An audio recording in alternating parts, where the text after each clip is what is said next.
I came home after a 26-hour nursing shift and found a second fridge in the kitchen. My son's wife said with a sneer, "That one's mine. From now on, buy your own food."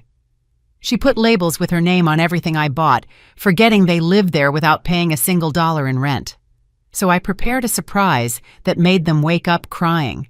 I got home after 26 straight hours at the hospital, 26 hours saving lives, holding trembling hands, cleaning wounds that weren't mine. My feet were on fire inside those once new white shoes. My back was a knot of pain. My hands smelled like disinfectant and the kind of exhaustion that seeps into your bones when you're not young anymore. I'm 67 years old.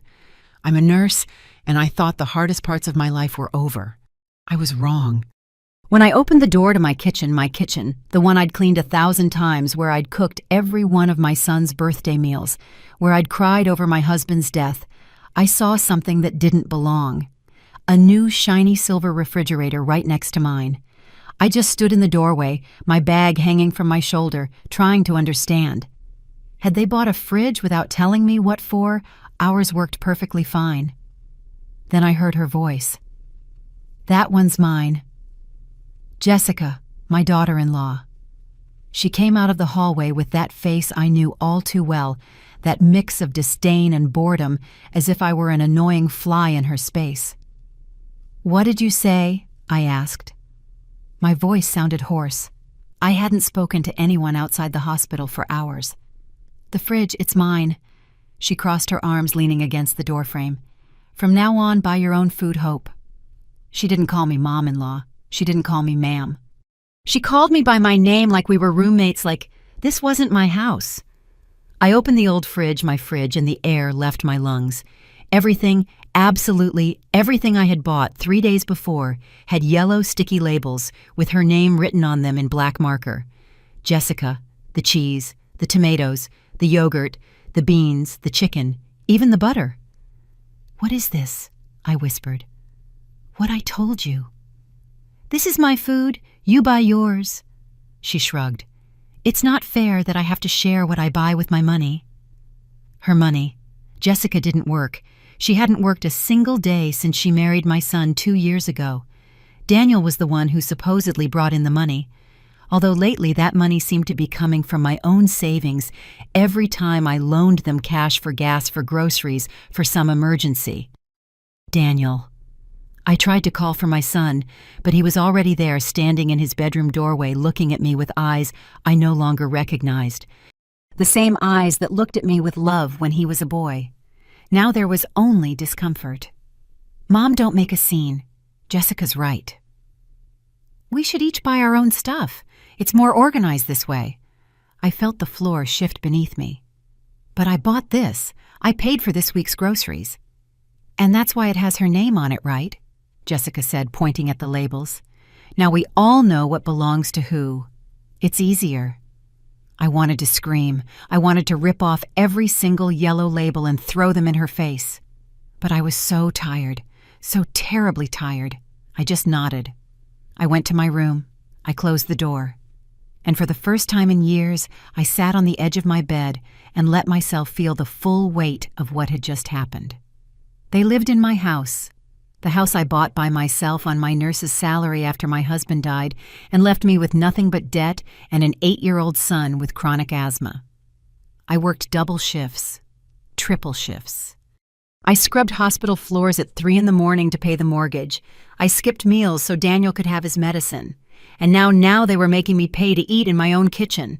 I took off my shoes. My feet were swollen, red. I had a new blister on my left heel. I couldn't even remember when I got it. I heard laughter from the living room. Jessica and Daniel were watching TV. I heard the microwave beep, the smell of popcorn. Popcorn I couldn't eat because it had her name on it.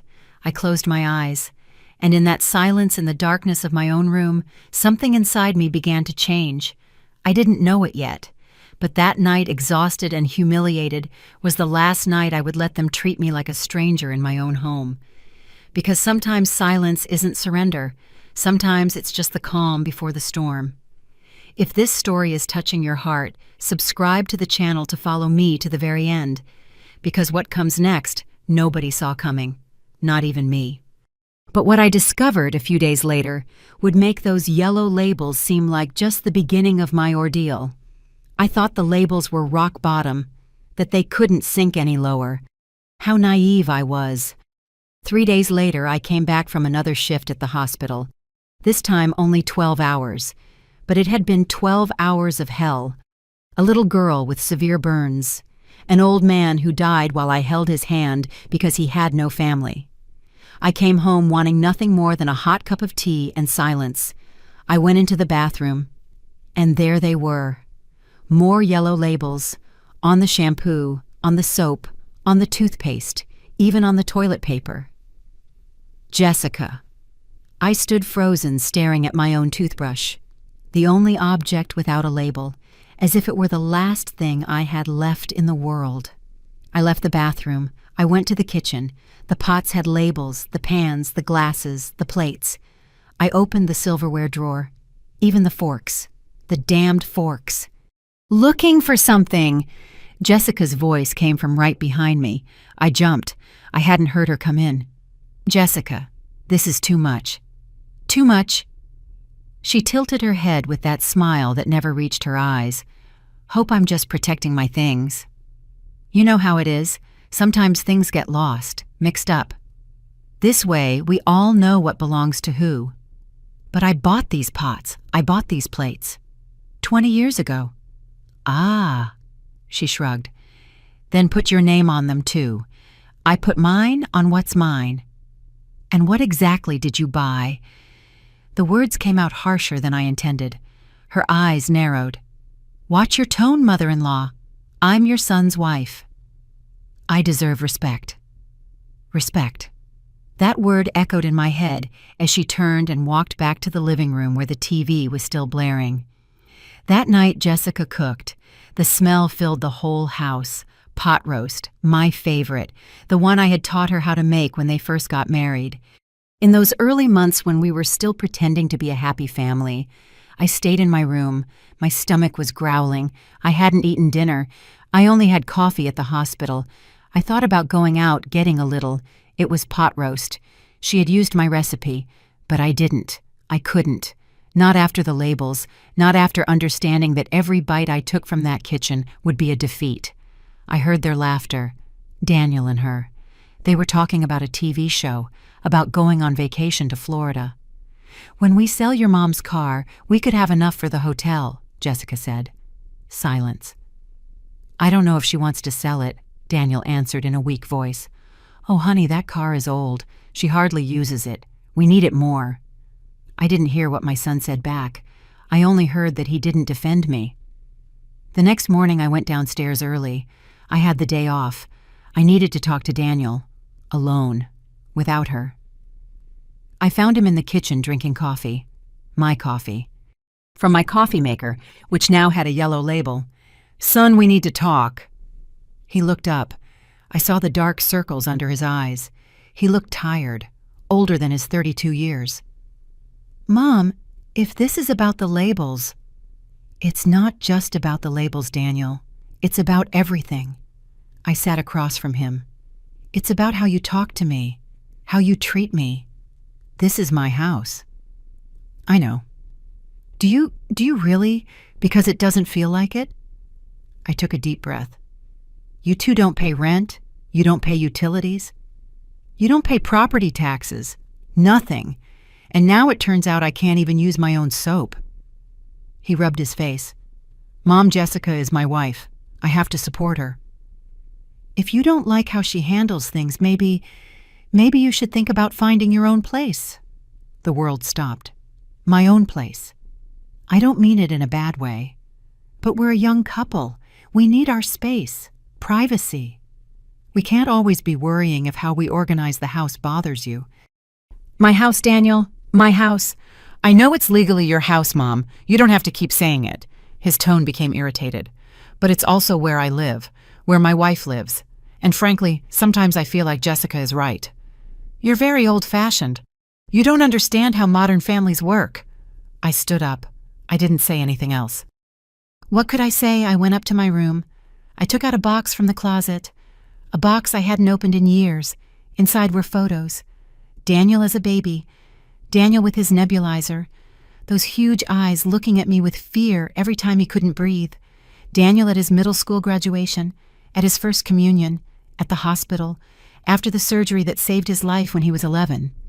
The surgery that cost $28,000, that I paid for by selling my car, taking out loans, working at 2 hospitals at once. I ran my fingers over the photos, and for the first time in years, I didn't feel love. I felt something colder, more dangerous. I felt clarity, because my son had just told me to find another place to live, in the house I bought, with the money I earned caring for the sick while he slept peacefully, knowing his mom would never let him fall. I put the photos away. That night, Jessica cooked again, this time a casserole. The smell was a knife in my empty stomach. I didn't leave my room. I stayed there in the dark, listening to their laughter. And I started to plan, because if 39 years of being a nurse had taught me anything, it was this: you don't heal pain by ignoring it. You heal it by cutting out what's rotten. And something in that house had rotted.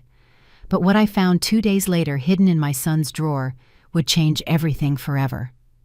On Saturday, I decided to clean, not because the house needed it, but because I needed to do something with my hands, something to make me feel like I still had control over some corner of my own life.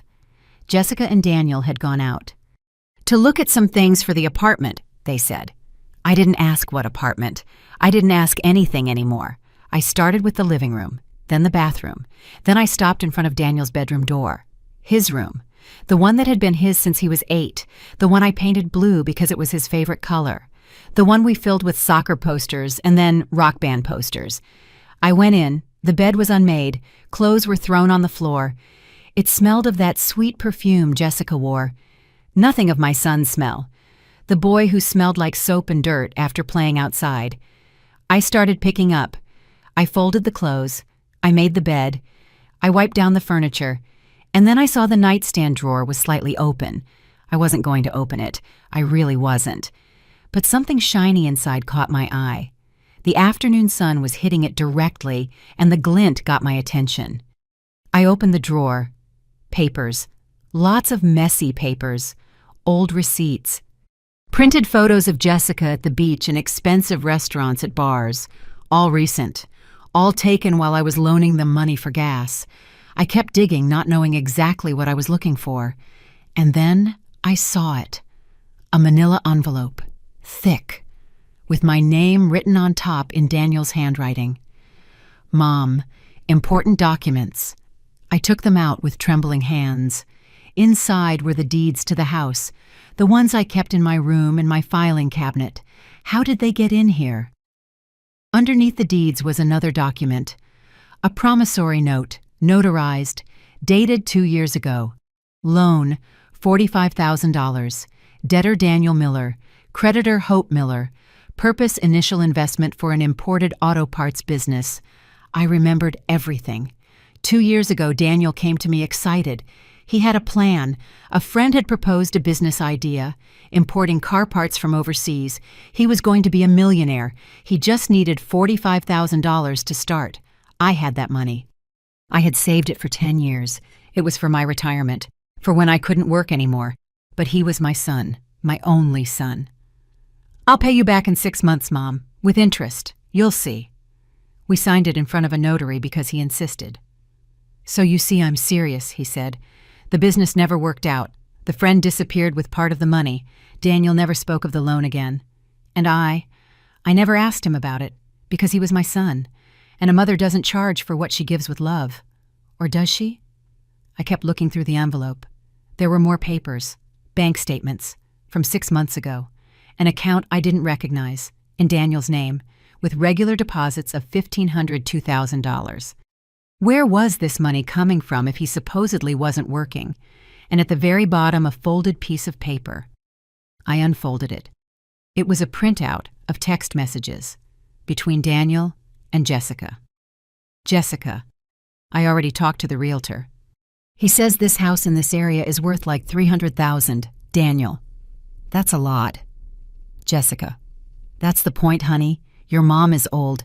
She's not going to live forever. And when she's gone, who is she going to leave the house to Daniel me? I'm an only child. Jessica, exactly. But why wait? Convince her to sell it.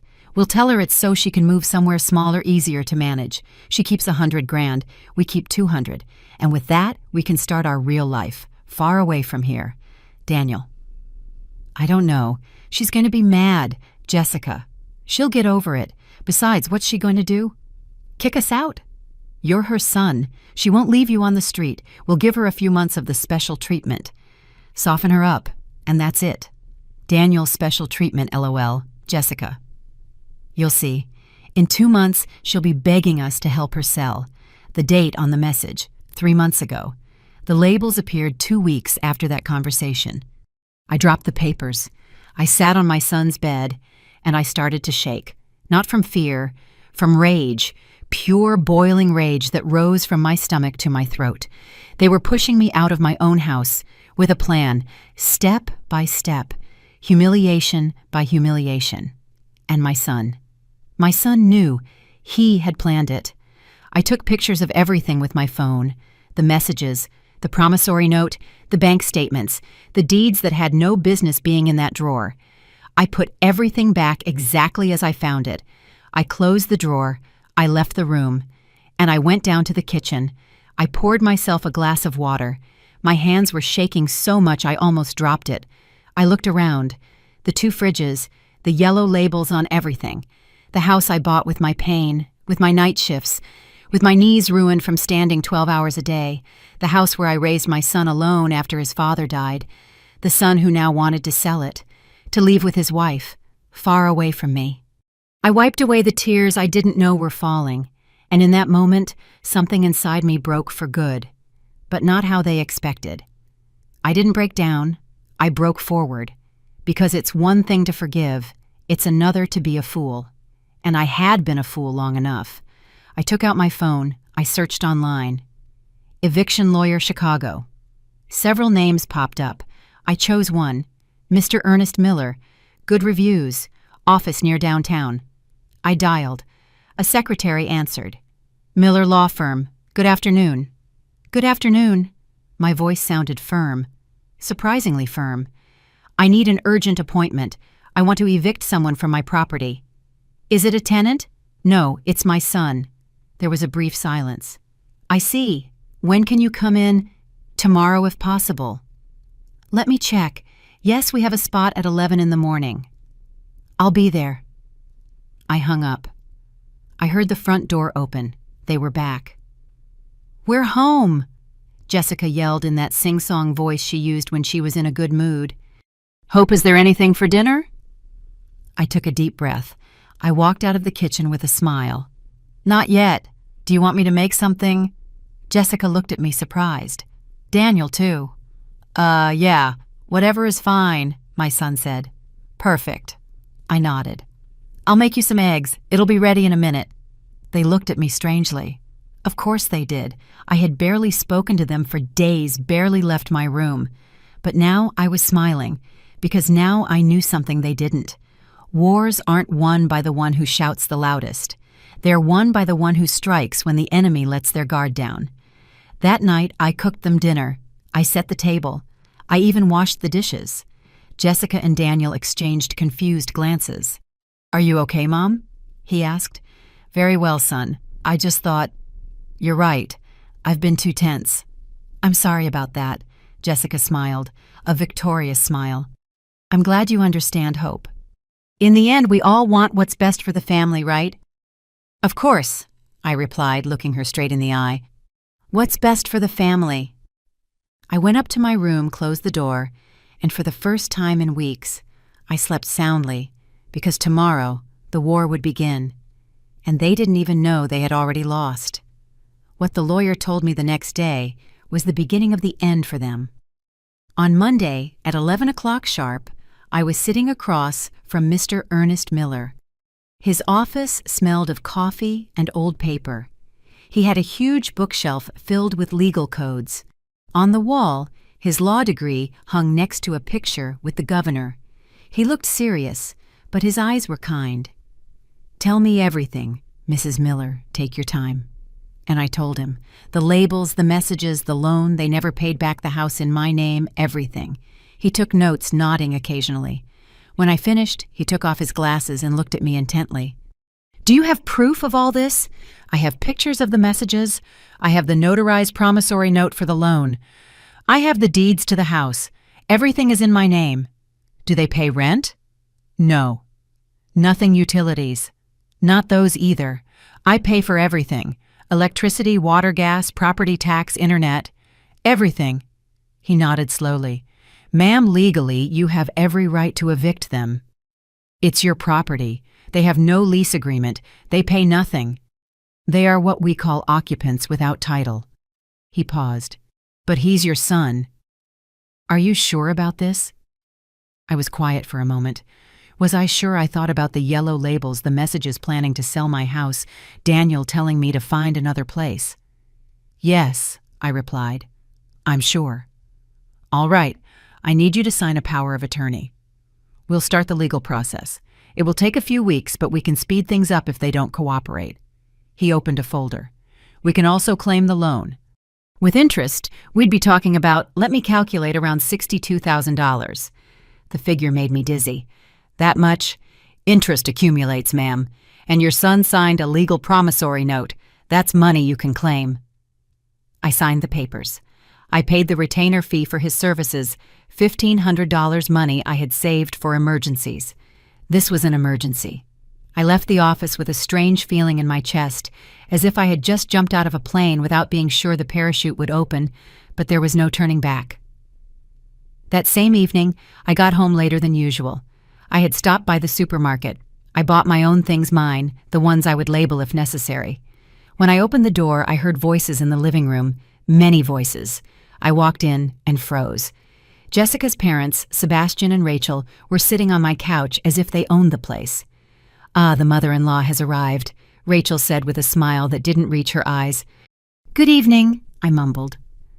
Hope, come sit down, Jessica said, pointing to a chair, a single chair in my own living room while they occupied the couches. I sat. What else could I do? Look, mother-in-law. Sebastian began, a heavy-set man with a mustache and a booming voice. We've gathered here because we need to talk about something important as a family. As a family. Jessica told us about the situation. He continued. And we understand it's hard for you, but you have to be reasonable. Reasonable about what? I asked. About the space, Rachel chimed in. This house is big, yes, but 3 adults living together is complicated. The kids need their privacy. They're at an age where they want to start their own family, and you're in a different stage of life. I felt my blood boil. Another stage. Don't take it the wrong way, Sebastian said. We're just saying it might be better for everyone if you considered options. What options? Jessica leaned forward. There are some very nice retirement communities, Hope. Places where you'd be with people your age with nurses' activities. You wouldn't be lonely. A nursing home, I said, my voice flat. It's not a nursing home, Daniel quickly added. They're like communities, and you don't have to go far. There's one here in the city just off the highway. We went to see it. It's nice. You went to see it, I repeated. Without me. An awkward silence. We wanted to surprise you, Jessica said. Look, we even took pictures. She showed me her phone. Pictures of a gray building with gardens, small rooms, elderly people in wheelchairs. I saw myself there in that place, waiting to die. And this house? I asked, my voice trembling. Well, Daniel scratched the back of his neck. Jessica and I would stay here. Eventually, maybe we'd sell it, get something smaller, but that would be later. Of course, I said. Later. The important thing is that you'd be well taken care of, Rachel insisted, and the kids could start their life for real. And who would pay for this community? I asked. More silence. Well, you have your pension from the hospital, Jessica said. And if you sell your car, you'd have enough for the first few months. We'll figure out the rest later. We'll see. My car, the one I bought 5 years ago. the only luxury I had given myself in decades. And if I sell the car, how would I get to work? I still work, in case you've forgotten. Oh, Hope, Rachel sighed. At your age, you should be thinking about retiring, enjoying life. I'm 67. Not 80, I retorted.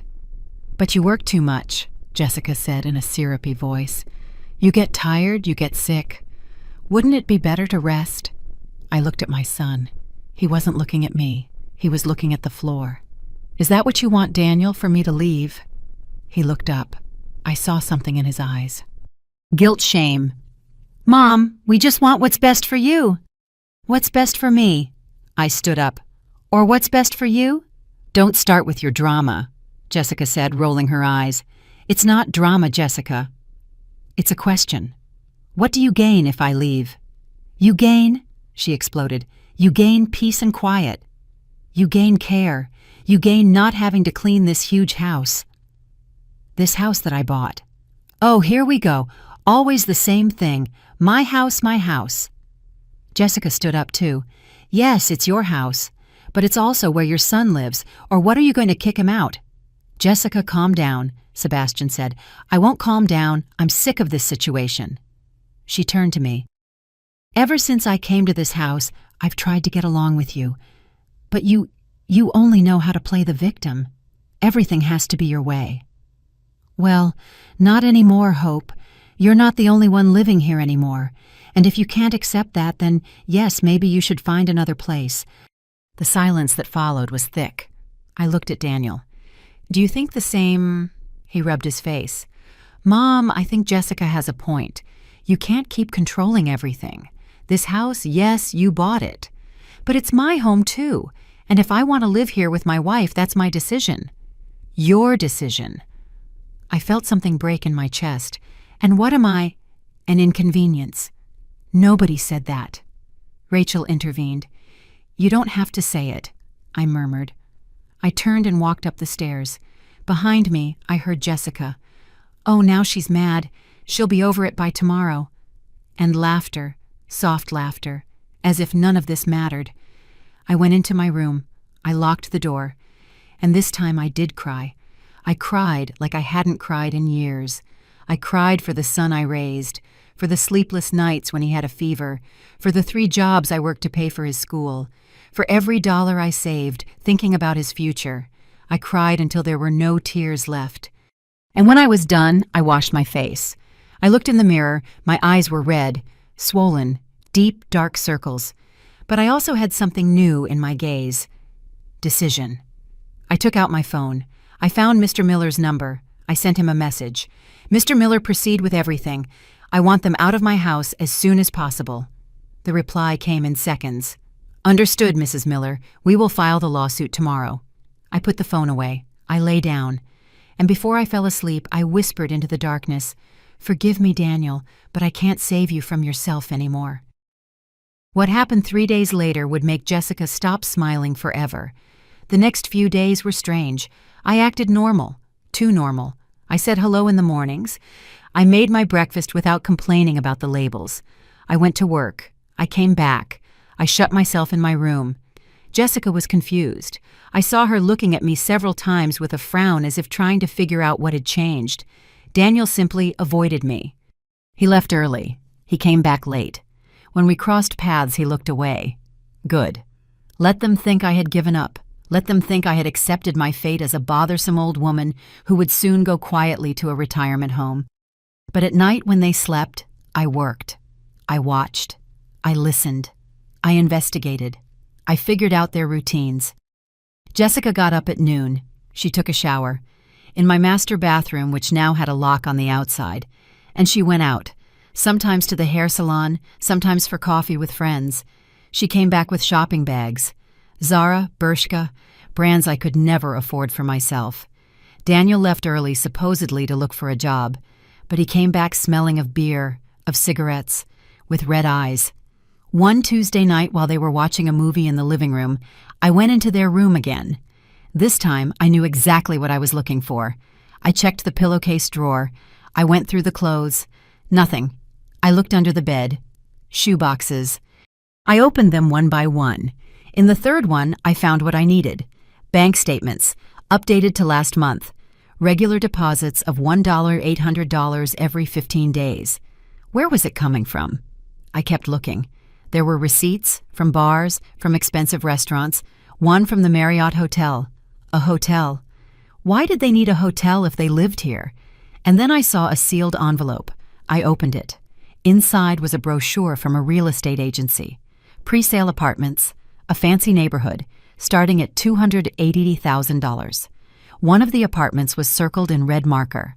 A 3-bedroom, $320,000. On the last page in Jessica's handwriting, with the sale of the old lady's house, $300K approx, minus $80K for her. We're left with $2.2 million, plus a bank loan of $1 million, so $3.2 million. Perfect. $80,000 for me, from my $300,000 house. The math of my own betrayal, written in red marker. I took pictures of everything. The bank statements, the brochure, the hotel receipts. I put everything back exactly where it was. I left the room. They were still in the living room. I heard Jessica laughing at something in the movie. I went up to my room. I downloaded the photos to my laptop. I backed them up to the cloud. And then I did something I never thought I would do. I wrote to Patricia. Patricia was my colleague at the hospital. We had worked together for 15 years. She had known Daniel since he was a child. She had watched him grow up. Patty, I need a favor. Do you know anyone who can investigate where some bank deposits are coming from? She replied in minutes. My cousin is an accountant. He works for the IRS. What do you need? I need to know if my son is declaring that income and where it's coming from. Send me the details. I'll let you know tomorrow. I sent her pictures of the bank statements. The next morning, Patricia called me during my break at the hospital. Hope your son is in trouble. What did you find? Those deposits are coming from a shell company, one that's used for fraudulent invoicing. It's tax fraud. If the IRS finds out, he's going to face a massive fine, maybe even jail time. My blood ran cold. Jail? This is serious hope. Your son is receiving dirty money. Someone is using him to launder money or evade taxes. And he's the one who's going to pay if this blows up. How do you know he knows? Because he signs the receipts. He has an account where the money goes. He can't claim he didn't know. I hung up trembling. My son. My son was involved in something illegal. That night I came home determined to talk to him, alone. But when I walked in, I heard agitated voices from the kitchen. I told you you had to be more discreet. Daniel's voice sounded desperate. Don't talk to me like that, Jessica retorted. It's not my fault your mom is so nosy. What happened? Daniel asked. Nothing. It's just... I saw her looking at my phone the other day. I'm sure of it. When I went to the bathroom, my phone was in a different position. You're paranoid. I'm not paranoid. That old woman knows something. I can feel it. Silence. What could she know? Daniel asked, but his voice sounded nervous. I don't know, but we need to speed things up. Talk to her. Convince her to sell the house now, or to sign it over to you. Something. The longer this takes, the riskier it gets. I can't push her anymore. She's already mad. We'll find a way. Jessica's voice turned cold. Because if this falls through, Daniel, I'm leaving. I didn't come here to live with your mom forever. I came because you promised me a life and apartment trips, and so far, all I have are labels in a kitchen that isn't even mine. I love you, Jess. You know that. Love doesn't pay the bills. Money does. I backed away from the door before they could see me. I went up to my room, my heart racing. I had all the pieces now. The illegal money, the plans to sell the house, the pressure for me to leave. It was all connected. I took out my laptop. I opened a new document, and I started writing a timeline, with dates, with evidence, with photos. Every humiliation, every lie, every yellow label. I spent the whole night doing that, organizing my defense like it was a case at the hospital, systematizing the pain. At dawn, I printed everything out, 3 copies, one for the lawyer, one for me, one for, well, I'd see what for. I showered, I got dressed, I made coffee. When I went down to the kitchen, Daniel was already there. He looked terrible, sunken eyes, unshaven. Good morning, I said calmly. He looked at me, surprised. Good morning, Mom. I made my breakfast. Toast, black coffee, fruit. He kept staring at me. Are you okay? He finally asked. I looked him in the eye. Very well, son. Why? I don't know. You look different. I smiled. I slept well, that's all. A lie. I hadn't slept at all, but he didn't need to know that. I finished my breakfast. I washed my plate. I gathered my things. I'm off to the hospital. I'll be back tonight. Mom, he stopped me before I left. About the other day, about the retirement home. You don't have to decide now. I know, I replied. Don't worry. And I left. In the car before starting the engine, I called Mr. Miller. Mr. Miller, it's Hope. I have more information. I think my son is involved in something illegal. I have proof. Come to the office. Today, if you can. I'm on my way. I hung up. I started the car, and as I drove through the streets of Chicago with the morning sun on my face, I felt something I hadn't felt in months. Power. Because I was no longer the foolish old woman who put up with everything for love. Now I was the lioness protecting what was hers, and no one was going to drive this lioness out of her den. But what was about to happen would not only get them out of my house, it would make them kneel before me. On Thursday, I returned from a 14-hour shift. It had been brutal. 2 code blues, a patient who didn't make it, a family crying in my arms asking me why God had taken her. I didn't have answers. I never did. I came home dragging my feet. Everything hurt, my back, my knees, even my soul. All I wanted was a hot bath and to sleep. I opened the door. The smell hit me first. Food, roast chicken, potatoes, that smell that makes you salivate instantly. I walked into the kitchen, and I stood frozen. My fridge was open. Empty. Completely empty. On the floor next to the trash can were my things. The yogurt I had bought 2 days ago, the ham, the cheese, the tomatoes, the tortillas, all thrown into a black bag. What? I whispered. Oh, you're back. Jessica walked into the kitchen, wiping her hands on a napkin. She was wearing a new blouse, very expensive. I could see it from the tag still hanging from the collar. I had to throw out your food. You did what? It was spoiled, she said with a shrug. It smelled horrible. It was contaminating my fridge. You know how it is. When things get mixed up, everything ends up smelling bad. That food was fine. I bought it 2 days ago. Well, I smelled it and it was rotten. She looked at me with those cold eyes. Besides Hope, I already told you. If you want to store food, buy your own fridge, like I did. I looked at the trash bag. There it was, my week's worth of groceries. $20 thrown in the trash. Something inside me snapped. It wasn't dramatic. It wasn't explosive. It was silent. Like when a rope that's been stretched too tight finally breaks. It just snapped. Where's Daniel? I asked in a hollow voice. In the living room. Why? I didn't answer. I walked to the living room. My son was sprawled on the couch looking at his phone, beer in hand. The third empty bottle was on the coffee table. Daniel. He looked up. What's up, Mom? Your wife threw my food in the trash. Oh yeah, she told me. It was spoiled. It wasn't spoiled. Mom. He sighed as if I were a bratty child. If Jessica says it was bad, it was bad. She knows about these things.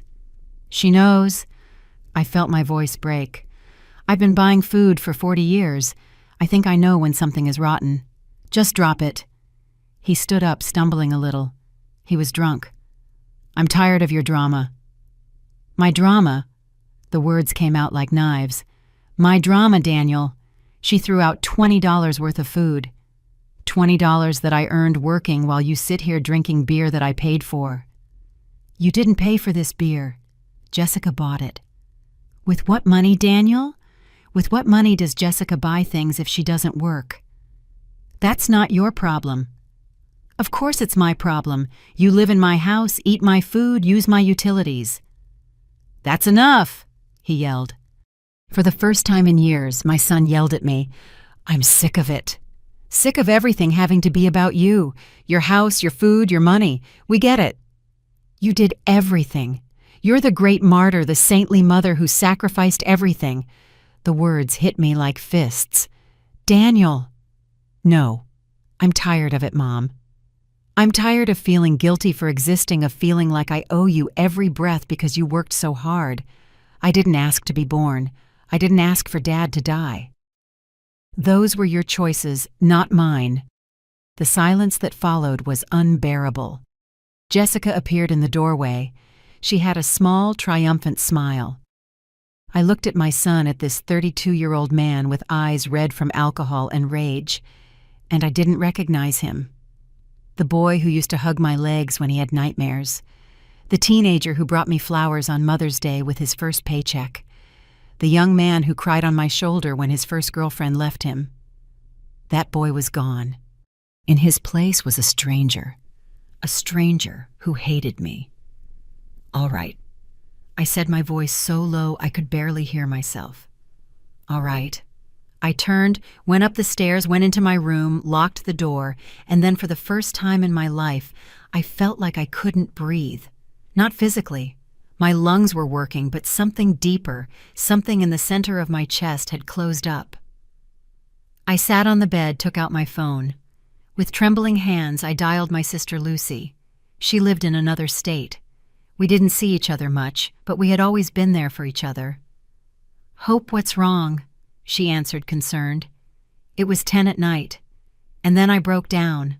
I told her everything. Between sobs, between hiccups, the labels, the messages, the loan, the food in the trash. Daniel's words. She didn't interrupt. She just listened. When I finished, there was silence. Hope, she finally said in a serious voice. You have to get him out of your house. He's my son. He's ungrateful. Then her voice was hard. And that woman is a snake. They're going to leave you with nothing, and when they do, they'll leave. And you'll be left alone without a house, without money, without anything. But there are no buts, sister. I know you love him, but love can't be that blind. Sometimes loving someone means letting them fall. It's the only thing that wakes them up. I cried harder. I can't do that to him. Then prepare to lose everything, because that's what's going to happen. She hung up. I stayed there alone in the dark with the phone in my hand, and for the first time I had a terrible thought. I thought, what if I'm the one who leaves? What if I leave them the house and go? It would be easier, less painful.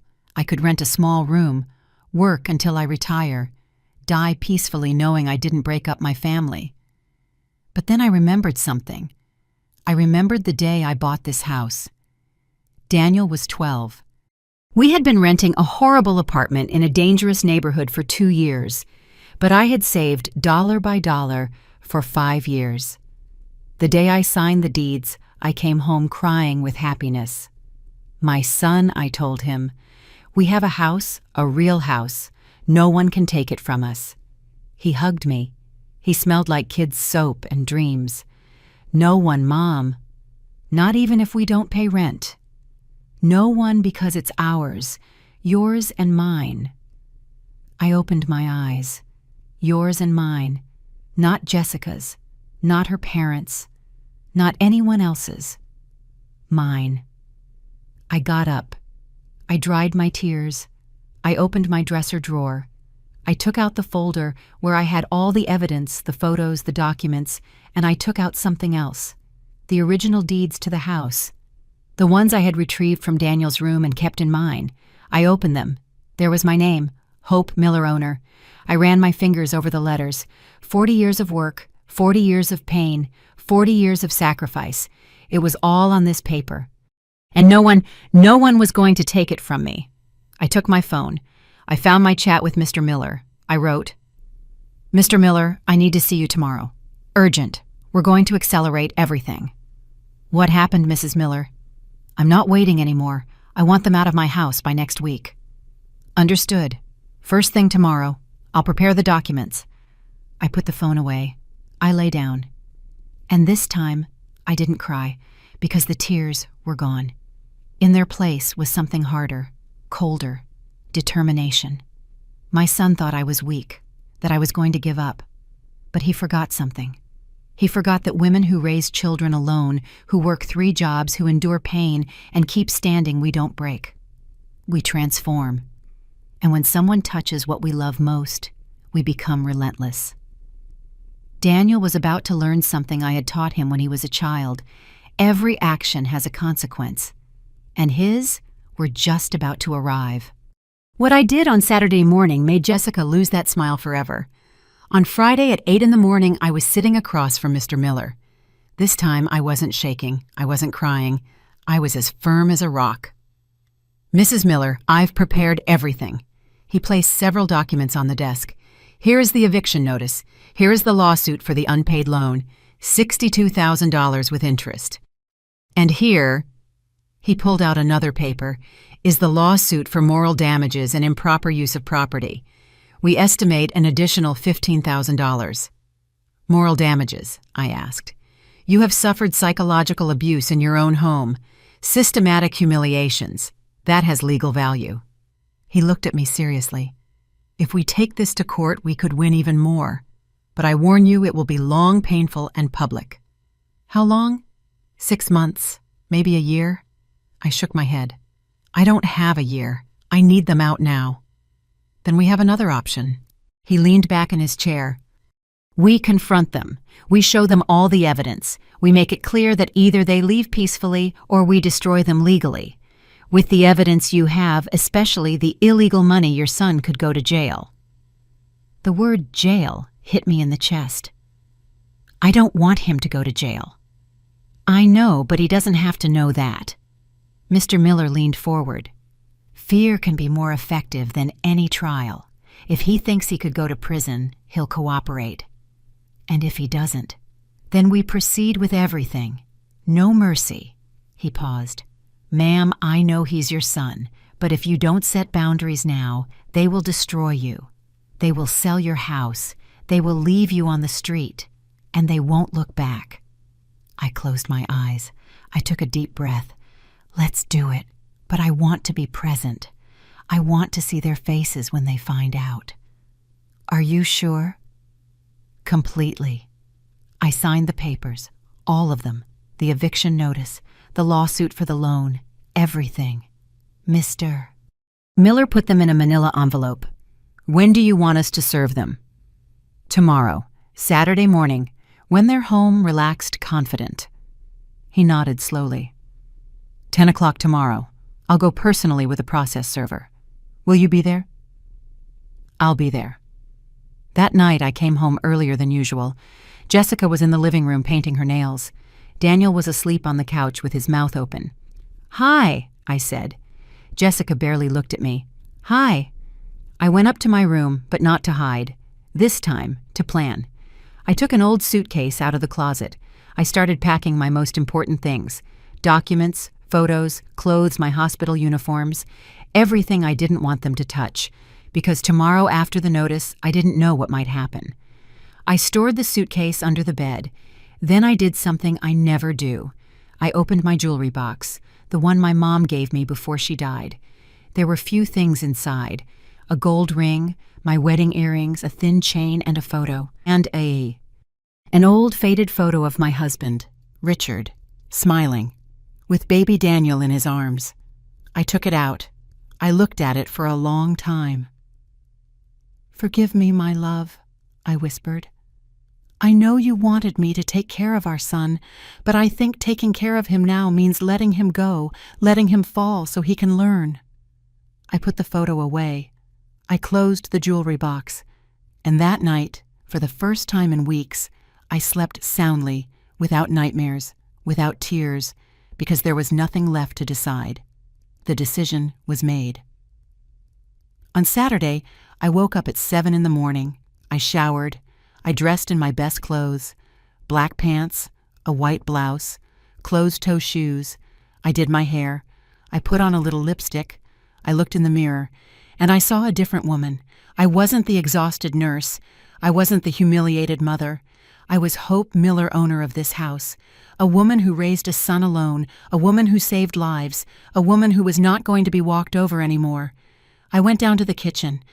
I made coffee. I made scrambled eggs. I warmed up tortillas. Daniel came down with swollen eyes. "What are you doing?" he asked, surprised. "Making breakfast. Want some—" "Yeah." I served him. He ate in silence, looking at me out of the corner of his eye. Jessica came down half an hour later. She was wearing a pink silk robe, clean face. Without makeup, she looked younger, almost vulnerable. "Good morning," I said. "Good morning," she replied suspiciously. "What are we celebrating?" "Nothing. I just felt like making a nice breakfast." I served her too. "Sit down."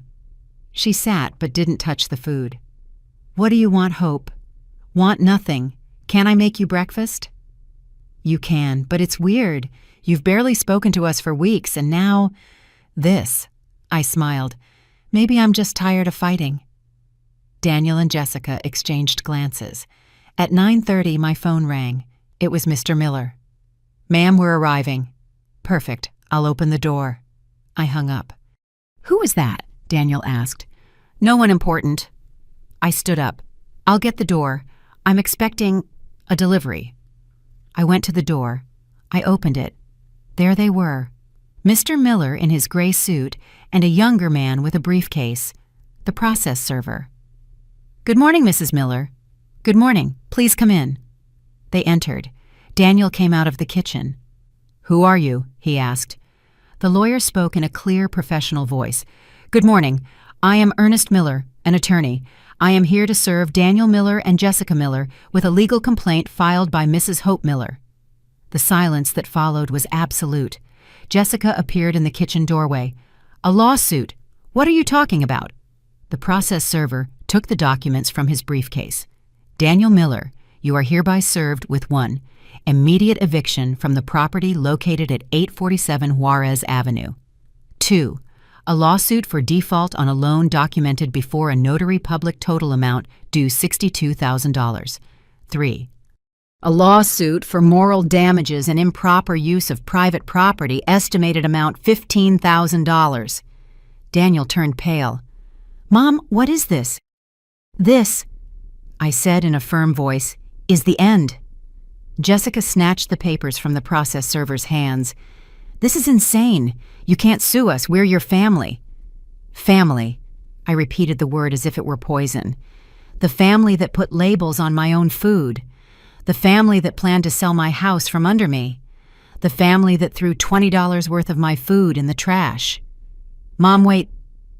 Daniel took a step toward me. "We can talk. You don't have to do this. There's nothing left to talk about, Daniel. You had months to talk. You had 1,000 chances to treat me like your mother, and you chose to treat me like trash." "That's not true. I love you. You love me." The laugh that escaped me was bitter. "You loved me so much you told your wife to convince me to sell my house. You loved me so much you told me to find another place to live. You loved me so much you screamed that you didn't ask to be born." He fell silent. The lawyer continued. "You have 72 hours to vacate the property. If you do not do so voluntarily, we will proceed with a judicial eviction. Additionally, Mr. Miller has 30 days to respond to the loan lawsuit. Otherwise, we will proceed with asset seizure." "We have nowhere to go!" Jessica screamed. "That is not my client's problem," the lawyer replied coldly. "You have family, you have options, but you no longer have the right to be here." "You're a monster," Jessica spat at me. "A bitter old woman who can't stand to see her son happy." I looked her straight in the eye. "No, I'm a woman who no longer allows herself to be trampled on in her own house." I turned around. I went up the stairs. Behind me I heard shouts, cries, pleas. I closed my bedroom door. I sat on the bed. And I breathed.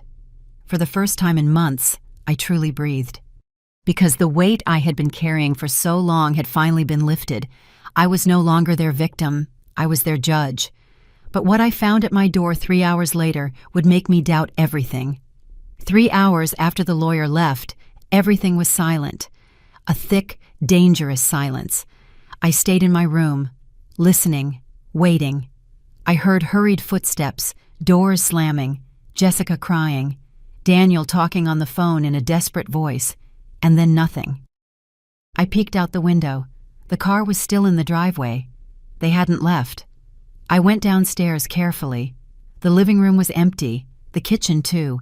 Then I saw something on the refrigerator door. A note, written in Daniel's handwriting. "Mom, we went to Jessica's parents. We'll be back tomorrow to talk. Please reconsider. We're family. Don't do this." I ripped the note off. I crumpled it up. I threw it in the trash. Family. How easy it was to use that word when it suited you. The rest of Saturday I spent cleaning, taking off all the yellow labels one by one with rage, with satisfaction. Every label I tore off was a piece of dignity I got back.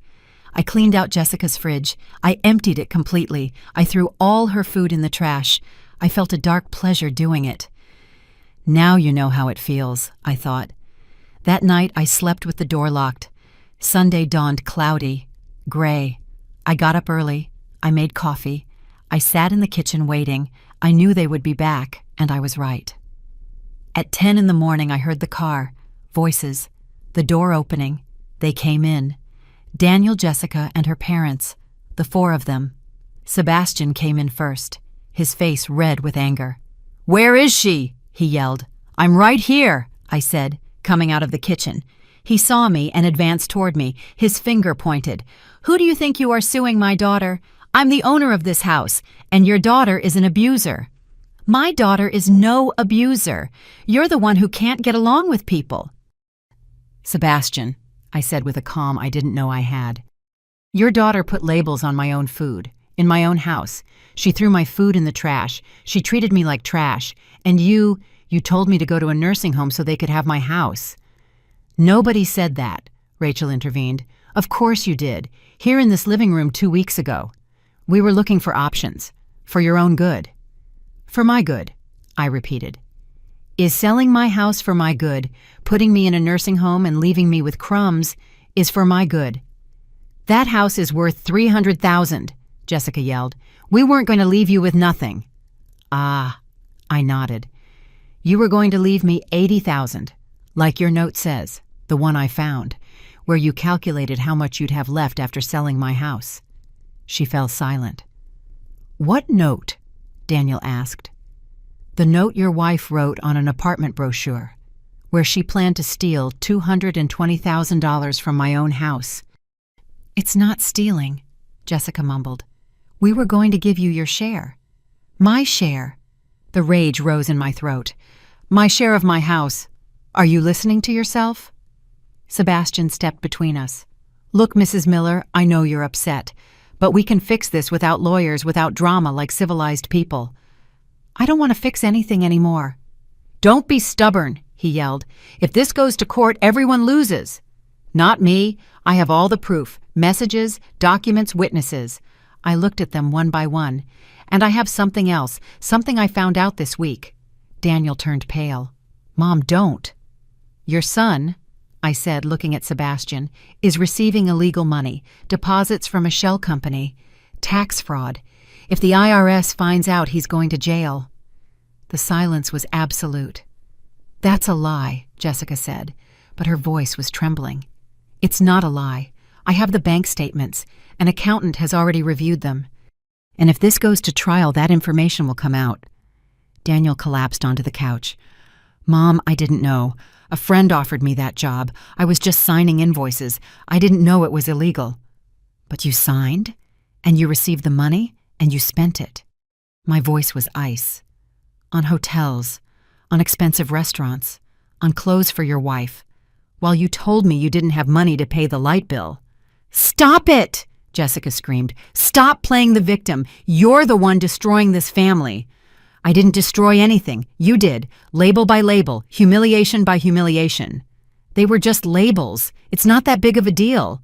"They weren't just labels," I yelled for the first time, and my voice echoed through the house. "They were a message that I didn't matter anymore, that in my own house I was a stranger, that everything I built, everything I worked for, everything I sacrificed was worth nothing." The silence that followed was deafening. "You have until Tuesday to get out of my house," I said in a firm voice. "If you don't, the police are coming, the sheriff, and they'll remove you by force, with all your things on the street, for the neighbors to see." Mom, please. Daniel knelt before me, tears rolling down his cheeks. Please don't do this. I'm your son, your only son. Something in my chest broke seeing him like that, but I didn't back down. Precisely because you're my son, Daniel, because I love you, I have to do this. I knelt down to his level. I spent your whole life saving you.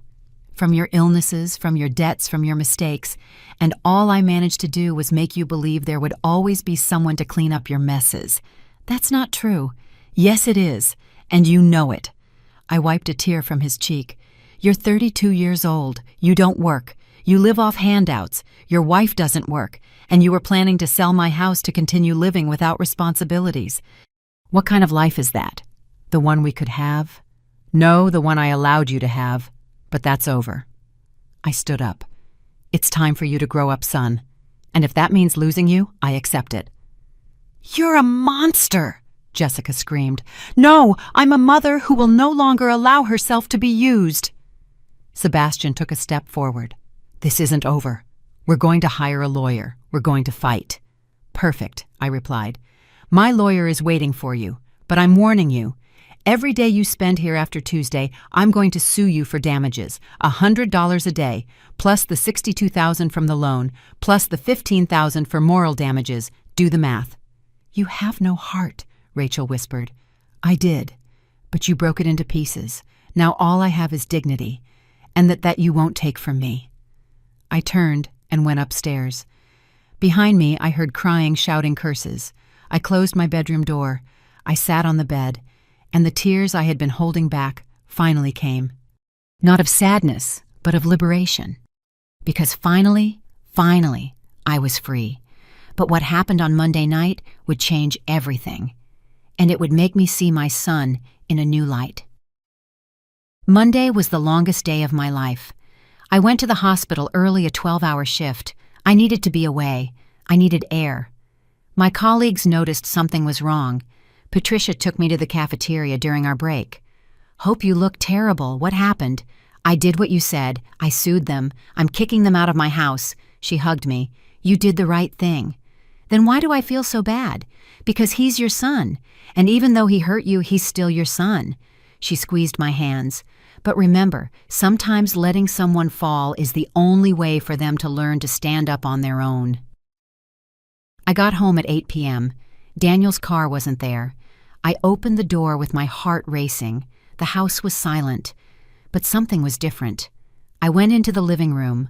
Boxes everywhere, folded clothes, folded. Objects wrapped in newspaper. They were packing. I went upstairs. The door to Daniel's room was open. Jessica was there packing clothes into a suitcase. She saw me and stopped. Happy? She said in a dry voice. We're leaving. Is that what you wanted? I wanted respect. It wasn't too much to ask. Respect. She let out a bitter laugh. You know what? You're right. We're leaving. And you know what else? I'm taking your son far away from you. Daniel makes his own decisions. Oh, really? She crossed her arms. Don't be so sure. Because I value him. I believe in him. Not like you, who only reminds him of everything you did for him, as if it were an eternal debt. Her words hit me. I never made him feel that. Of course you did. Every time you speak. I worked, I paid, I sacrificed. Do you know what that does to a person? It makes them feel like they'll never be enough. That they can never repay you for what you did. I stayed silent. That's why he drinks. That's why he can't get a job, because he's so afraid of disappointing the great Hope Miller, the woman who did it all alone, that he'd rather not even try. That's not true. Yes, it is, and deep down you know it, but it's easier to blame me, to make me the villain, when the truth is you kept him this way, dependent, useless, because if he grew up he wouldn't need you anymore, and you need to be needed. I felt the floor move beneath me. Get out of my house, I whispered. With pleasure. She walked out of the room, bumping my shoulder as she passed. I stood there in the hallway, breathing heavily. Was she right? Was all of this my fault? I went downstairs like a zombie. I went into the kitchen. I sat at the table, and then I heard the front door open. It was Daniel. He came in alone, without Jessica. His eyes were red. "Mom, I need to talk to you." "There's nothing to—" "Please," his voice broke. "Just hear me out. 5 minutes." I nodded without looking at him. He sat across from me. "You're right about everything," he said. "Everything. I'm useless, ungrateful, a terrible son. I know." I didn't respond. "Jessica left me an hour ago. She told me that if I didn't convince you to drop the lawsuit, she would leave. I told her I couldn't ask you to do that, and she left." He wiped his eyes.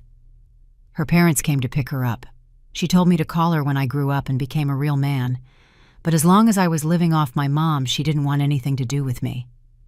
I felt a bitter satisfaction. "I'm sorry. I'm sorry," he continued. "Sorry for being so weak, so cowardly. Sorry for yelling at you that I didn't ask to be born. It was the most horrible thing I've ever said in my life." Tears started to fall down my cheeks. "Mom, I did ask to be born, because having you as a mom was the best thing that could have happened to me. And I ruined everything." "Daniel." "No, let me finish." He took a deep breath. "That money from the invoices, I did know it was wrong. Not at first, but later I did. And I kept doing it because it was easy, because it was fast money, and because Jessica wanted things. And I wanted her to see me as someone successful." "Son, I'm going to pay back the money. I don't know how, but I'm going to do it. And I'm going to get out of your house. Not because you're forcing me, but because it's the right thing to do. Because I have to learn to stand on my own." He looked me in the eyes. "But will you let me stay for a week, just one, to find a job, to find a room? And then I'll go." I wanted to say no, that it was too late, that the damage was done. But he was my son, and despite everything, he was still my son. "1 week," I said, "but under my rules. Whatever they are. No alcohol. You look for a job every day. You pay me something for the room, even if it's just $50, and you go to therapy." "Therapy?" "Yes, because Jessica was right about one thing. You and I have things to work out, and we can't do it alone." He was silent for a moment. "Okay, I'll do it." "And about the loan." I took out my phone. I called Mr. Miller. "Mr. Miller, it's Hope. I want you to freeze the loan lawsuit. Don't withdraw it. Just pause it to see what happens." "Are you sure?" "Yes." "Understood. And the eviction." I looked at Daniel. "Pause that too, for 1 week." "As you wish." I hung up. Daniel was looking at me with eyes full of tears. "Thank you, Mom." "Show me." He nodded. He got up to leave, but he stopped at the door. "Mom, why after everything I did to you are you still giving me chances?" I looked at him, and for the first time in days, I felt something warm in my chest. "Because that's what mothers do, son. Not because it's easy, not because it's fair, but because love, true love, doesn't give up. But it also doesn't let itself be walked over. And that's the difference you have to learn." He stood there in the doorway. And for the first time in years, I saw something in his eyes that I had lost. I saw the boy I knew, the boy who hugged me when he was scared, the boy who promised to take care of me when he grew up. That boy was still there, buried under layers of mistakes and lies. But he was there, and for the first time I had hope. Not that everything would be fixed overnight, but that maybe, just maybe not all was lost. The next 3 days were strange. Daniel kept his word. He got up early. He printed out resumes. He went out to look for a job. I watched him from a distance, and slowly, very slowly, we started talking. Not about the labels, not about Jessica, not about the past. We just talked, like we hadn't in years. On Thursday, he came home with good news. "Mom, I got a job at a hardware store. It's not much, but it's a start." I felt proud, genuinely proud. "That's great, son." That night we cooked together. I made rice. He prepared the chicken, like when he was a teenager and helped me in the kitchen. And while we were eating, he told me something that broke my heart. "Mom, I found a room, downtown. It's small, but I can afford it with my salary." "When are you moving?" "On Monday. That is, if you want me to go. I looked at him. Do you want to go? I think so. I think I need to. Because if I stay, I'll fall back into the same old habits. I need to learn to live alone, to pay for my things, to be responsible. I nodded, even though something inside me was breaking. All right. Can I come visit you on Sundays? Always. This is still your house, but now on different terms. He smiled. A sad but real smile. Thanks, Mom. And in that moment, I knew I had done the right thing, that letting him fall had been the only way for him to learn to fly. But what happened on Sunday, the day before he left, was the real closure we both needed. Sunday dawned with a bright sun. Daniel got up early. I heard him in the kitchen making coffee. I went downstairs. He was there looking out the window. "Good morning," I said. He turned around. He had something in his hand. An envelope. "Good morning, Mom. I need to give you this." He handed me the envelope. I opened it. Inside was money. $120 bills. I counted quickly. $300. "What's this?" "It's what I owe you for this week. $100 for rent and $200 as the first payment on my debt." "Daniel, you don't have to." "Yes, I do." His voice was firm. "I owe you $62,000 right, with interest. Well, I'm going to pay you back. I don't know how long it will take me, maybe years, but I'm going to do it." I felt a lump in my throat. "Son, and I also want to give you this." He took a folded paper out of his pocket. "It's a payment plan. I made it with an accountant I met. I can pay you $300 a month. In 18 years, I'll be paid up." 18 years. I looked at the paper. It was all calculated, date by date, payment by payment. "Daniel, you're 32. In 18 years, you'll be 50. "I know, but it's my responsibility, and I'm going to honor it." He paused. "Because that's what you taught me, that debts are paid, that promises are kept. And I broke a lot of promises, Mom, but I'm not going to break this one." Tears streamed down my cheeks. I hugged him, and he hugged me back, like when he was a child, like when he was scared, like when he needed me. Only now it was different. Now he didn't need me to save him.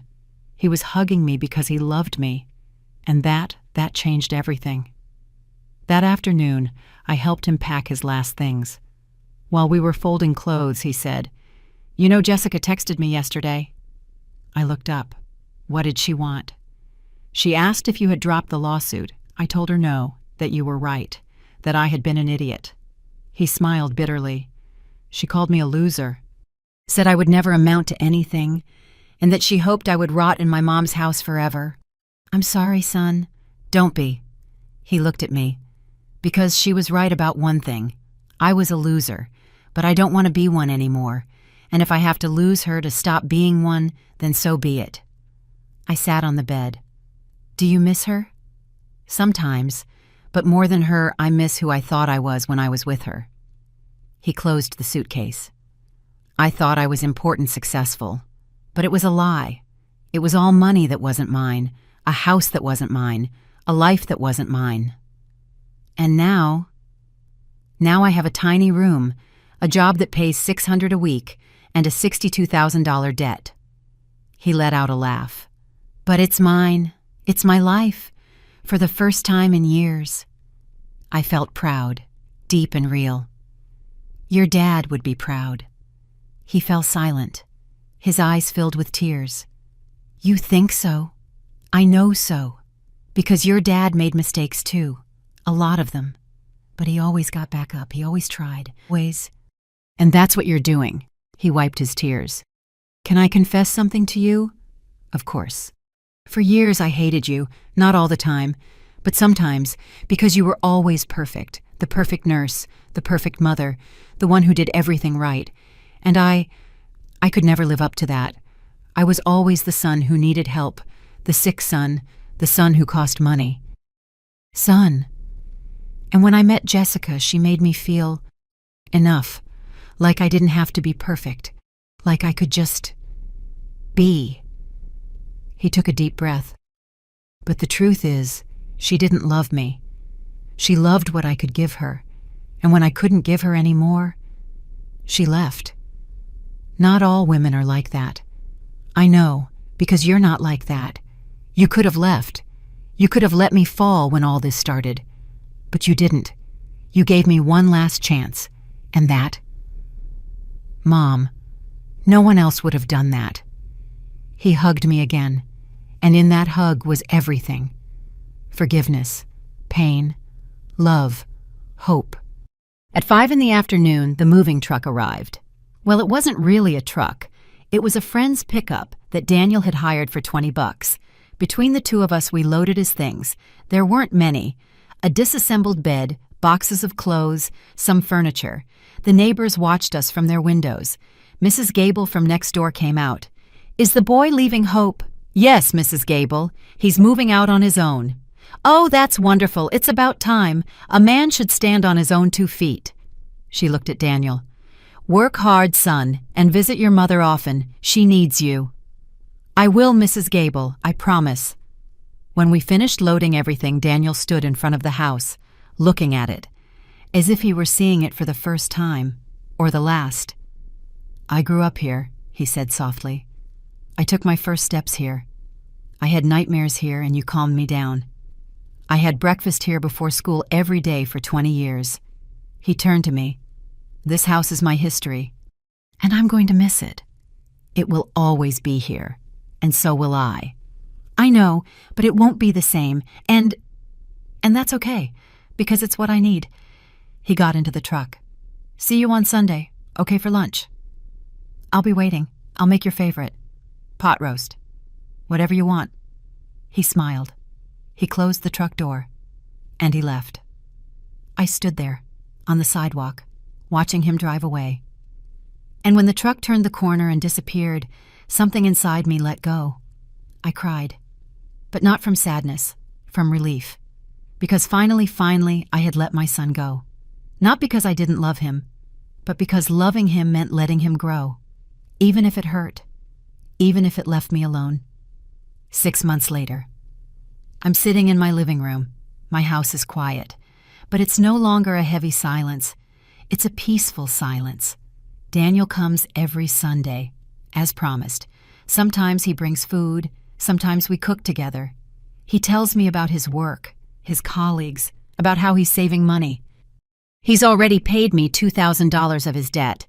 Small payments, but consistent. Last week he told me something that filled my heart. "Mom, I met someone. Her name is Laura. She works at the bakery on the corner of my block. She's a good person. Not like, well, you know." "And what does Laura do?"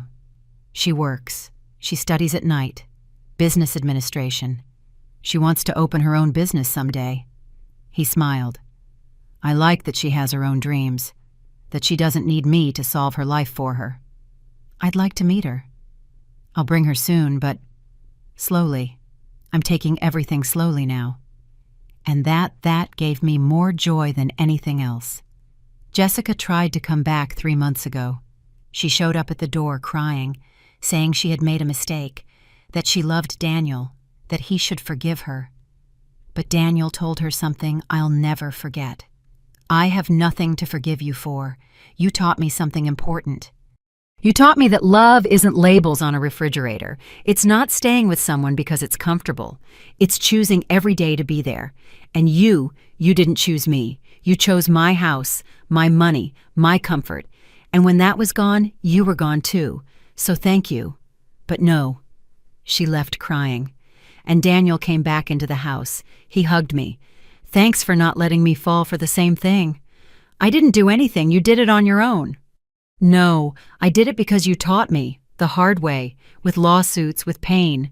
But you taught me." Today is Sunday. I made pot roast Daniel's favorite.